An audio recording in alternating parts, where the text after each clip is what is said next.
అసలు అసలు ఉన్న ప్రాబ్లమ్స్ని పక్కన పెట్టేసి ఆమె శకుంతల గారు డబ్బులు తీసుకొని రండి, అతను మీరు ఏం వాల్యూ ఇచ్చారు, మీరు ఏం పెట్టారు, అసలు ఫస్ట్ వాడు బాగానే ఉంటాడు, మీరు ఫస్ట్ అసలు ఏం వాల్యూ ఇచ్చారు అది తీసుకొని రండి అని చెప్పేసి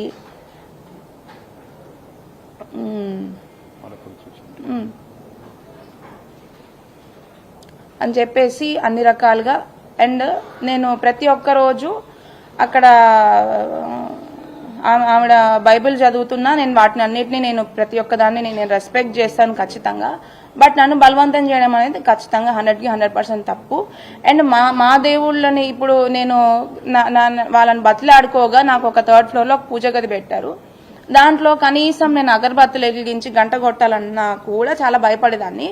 ఎందుకంటే ఆమె ఆ టైంలో చేసిన నాకు ఆ వ్యాఖ్యల వల్ల ఫస్ట్ నాకు పూజ చేయాలన్నా కూడా దాంట్లో భయమేది. ఎందుకంటే ఆమె ఎట్లాంటి వ్యాఖ్యలు చేసిందంటే, అసలు మీ దేవుళ్ళు కూడా దేవుళ్ళేనా, అసలు ఇద్దరు అంటే నాకు శివుడు అంటే చాలా ఇష్టం అనమాట. ఎప్పటి నుంచో చిన్నప్పటి నుంచి నేను అక్కడ కూడా వెళ్ళిన తర్వాత ఆ దేవుడినే పూజించుకున్నాను. ఆ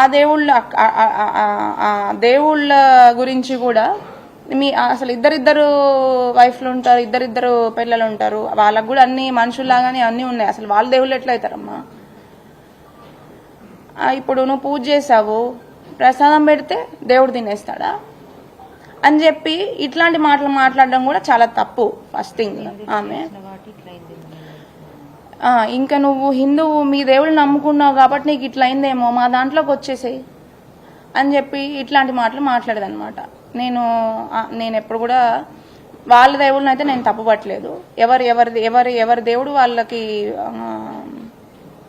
ఎవరి దేవుళ్ళు వాళ్ళకే గొప్ప. నేను మీ దేవుడిని రెస్పెక్ట్ చేస్తాను, మీరు మా దేవుడిని కూడా అంతే రెస్పెక్ట్ చేయాలని చెప్పి నేను అనుకునేదాన్ని.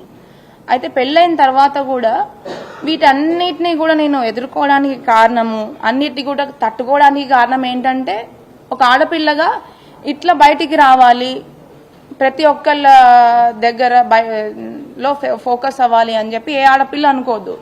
మీకు కూడా ఖచ్చితంగా ఇక్కడికి వచ్చిన వాళ్ళందరికీ కూడా ఆడపిల్లలు ఉండే ఉంటారు.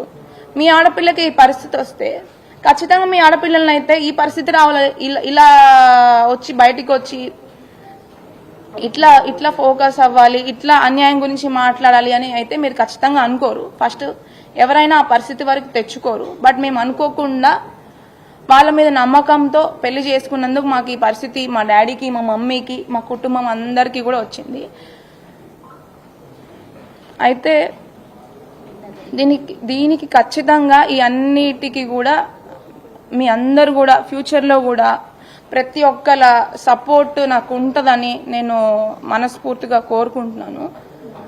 ఇక్కడ ఇంకొక విషయం ఏంటి అంటే, ఇంకొక విషయం చెప్దాం అనుకున్నాను. నిన్న జోగి రమేష్ గారు ఒక విషయం చెప్పారనమాట. అమ్మ మేఘనమ్మ, మీ అత్తగారు నిన్ను ఒక తల్లిలాగా చూసుకున్నారు, నేను ఒక కూతురులాగా భావించాను అని చెప్పారనమాట. మరి తల్లిలాగా నాకు గోరుముద్దలు తినిపించి ఉంటే ఈరోజు నాకు ఈ స్థితి ఎందుకు వచ్చేది? ఆమె తినిపించింది నాకు గోరుముద్దల్లాగా లేవు, విషపు ముద్దలు.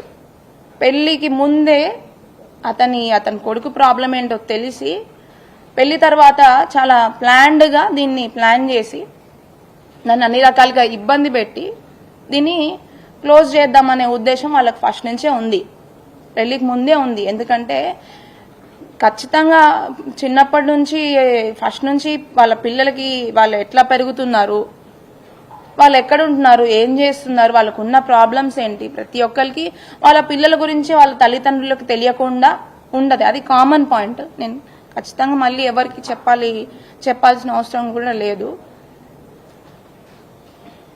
ప్లస్